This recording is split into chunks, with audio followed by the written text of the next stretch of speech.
We are talking about insurrection, the end of democracy, autocracy on the move. Brazil had a little insurrection. It looked a little bit like the January 6th insurrection, but with people with much nicer asses. That's how Brazil does things. It was a carnival insurrection. We're going to be talking to Atlantic writer Anne Applebaum, who's written an awful lot about these networks of far-right anti-democratic movements. But first, Maria Randazzo and Henrik Blix, you are the writers for our program on Apple TV Plus called The Problem. Hello. Hey, John. First of all, may I just comment on Henrik? Please. The beard is magnificent today. Thank you. This may be the lushest. This may be the most fully developed that I have seen. Henrik, can I ask you a question? Is that crocheted or is that grown? This? Mm-hmm. Yeah, my sister made this for Christmas for me. She does amazing beard work. John, have you ever thought about going full wizard mode? If I could Dumbledore this, Dumbledore this, I would do it. My only problem is with the Judaic nature of my face, anything longer than this, and the only questions I will get are from people saying, Rabbi. Sure. Sure. Why is it? We all have watch outs where I'm like, if I lean in too much, people are going to start being like, hey, man, we got a pretty fun militia if you want to join. Maria, what's your beer? If you were to lay one on there, what do you think? Yeah. Absolutely. I was just going to say, if I were to lean in too much, it would become very clear to people that I'm a Sicilian American woman. So there is, even though you might not see it, there's a certain amount of upkeep that's also happening behind the scenes here. Understood. Mm-hmm. But more importantly, I have been watching. Have you guys seen George Santos since he's been sworn in? I can't get enough. I'm so excited to see what happens to the guy that I voted for. Is he your congressman? No, he's not. Now, Maria, you're Ohio, so Santos is obviously not your guy either, but pleasant to watch. Pleasant to watch. Just a sprawling Cheesecake Factory menu of stories to choose from this man as to which to follow. Mm-hmm. It's astounding what he's done, what he's offering up to us. I think there's something very funny that the reaction to me feels less outrage and more amusement. Mm-hmm. And I think it's the nature of what he's doing is so funny. Because, most like congressional or political scandals are mired in complexity or interpretation of the law or like corruption. Yes, or is it coincidence that they sold this stock right before this legislation passed? And his scandals are like, he said he invented a car? And so it's all these like Tom Sawyer ass Rumpelstiltskin-y tricks, right? Where he's truly like, guess what my real name is? I was a dentist. Right? What? No. And I was the best dentist until my hands fell off. I really think that the reason why his scandal, people shout about it, they do things, but nobody really cares, is because of how he looks. Sure. Oh. There's it's the big black glasses, the Mr. Peabody glasses, and the sort of doughy countenance, and the hair is a little bit not full, it's not gone. It's just everything about him screams of just mediocrity. He's not obese. He's not skinny. He's everything in the middle.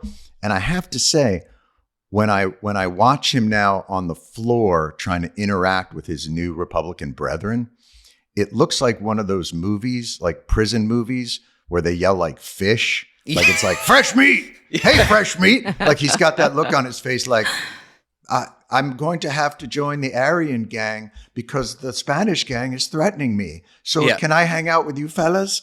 Like he doesn't ever look like he belongs. No, he's always on the outside. He looks like he just had to give up a carton of smokes to keep his muffin. Yeah. That's what he looks like to me. Maybe he'll undergo like a makeover and come back with kind of like a leathery looking face and a crazy haircut. That guy's got baby's bottom written all over him. He does.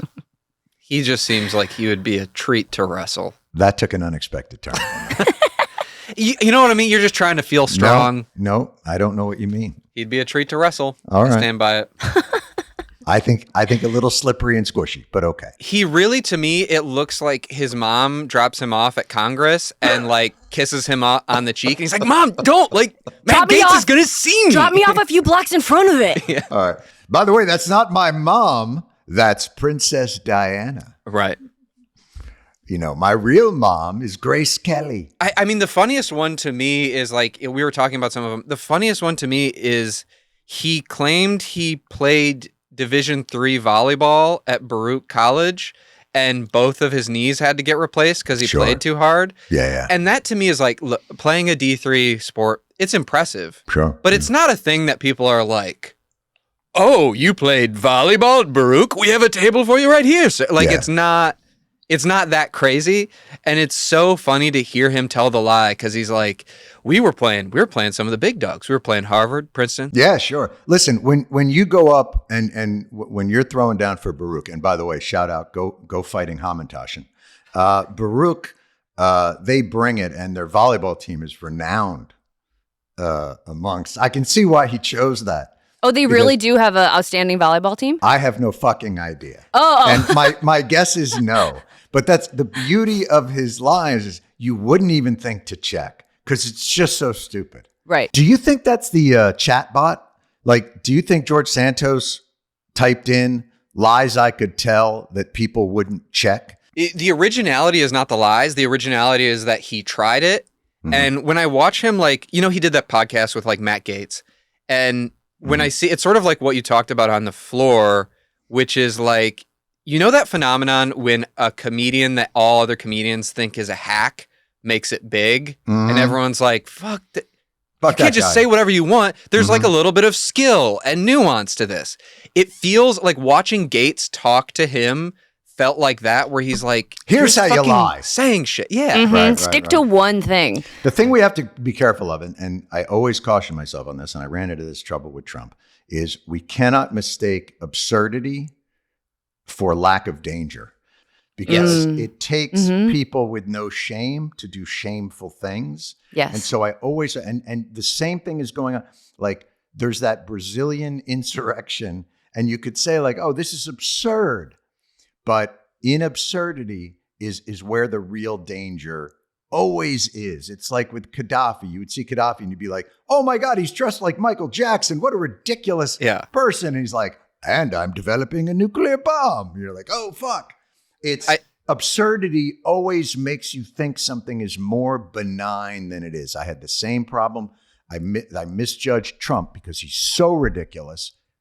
And then you think about, well, the worst people in history have been ridiculous. The Hitler mustache. Anybody who would walk out of his house and go like, this is, I think, the best I can do. Like, that's a dangerous person right there. There's something behind these choices. They're not just funny, random. Right. But I didn't think Bolsonaro would be like that. Bolsonaro struck me as like kind of a handsome dude, like, you know, tried to be the alpha male. Like he didn't have that. So I think watching what happened in Brazil and watching how he has attached himself to the MAGA world, it feels beneath him, to be quite honest. But isn't it necessary? You know what I mean? Like it's like in for a penny, in for a pound. Like Bolsonaro might have started on this earth, but eventually you have to get to the point of being like, I'm the biggest, strongest man in the world. Right. And anyone who says they can beat me is a liar. Like you have the Kim Jong-uns of the world who are like, my best score in golf is 17. And like, that's national doctrine. So Bolsonaro being like, I can't be killed and I will always be in charge is like, I think it's necessary at some point to do what they're doing. I think that's probably right. I think it also at a certain point, the more ridiculous the shit you try and pull, the fewer people you have around you to do it. Like the it's how you end up with the pillow guy. Because the other folks, even Home Depot guy at a certain point is like, look, I think people don't work because of socialism. But even I won't be that fucking crazy. Like, I think the further you go down the rabbit hole, the fewer people, the less competence, the more crazy. And those are the only people that will still lie in the bed with you. It's not, you get to a point where it's not all first round draft picks anymore, where it's like, it's got to be Jason Miller. He's like the head of Truth Social, I think, or Parler. I can't remember which one. Grindr. I think he's with Grindr. GETTR is Jason Miller's thing. You know, I want them to all go back to being nationalists and not dangerous, straight up nationalists. Yeah, I just want them to go back being pure nationalists, stop working together. You want fascism classic. Exactly. I want the classic. Exactly. Yeah, it's morphed into something, but I have to think that even back in the 30s, you know, there is a certain, like when you see the footage of Mussolini on the balcony, standing with his hands crossed and giving the look, you're like, oh, what a ridiculous human being. Yeah. Mm-hmm. And then you see the damage that this individual, you know, and those stories don't always end with him hanging by his feet in a square. Like, you just don't know how this thing's going to play out. And that's why, you know, my guest is, she knows all about this. She's written books on creeping autocracy, how democracy is on the back foot. So I'm gonna check in there, see if she believes democracy. This democracy could already be over. We just don't even know it. So she may have the answer, but when I get it, I'll come back. I'll tell you guys. Let us know. Yeah, I definitely want to know, because I want to know who I should be aligning with. And what kind of beards we should all start growing. Yeah. Oh, do you think there'll be a new fascist? Because ridiculous and absurd hair configurations are a hallmark of most fascist really are. movements. It's never been normal. It's like, like Hitler is like, I'm going to dress like Charlie Chaplin. Mm-hmm. And Mussolini is like, I'm going to dress like a Shriner general. Mm-hmm. And Kim Jong-un is like, I'm going to dress like Hillary Clinton at a debate. And it's never just a normal thing.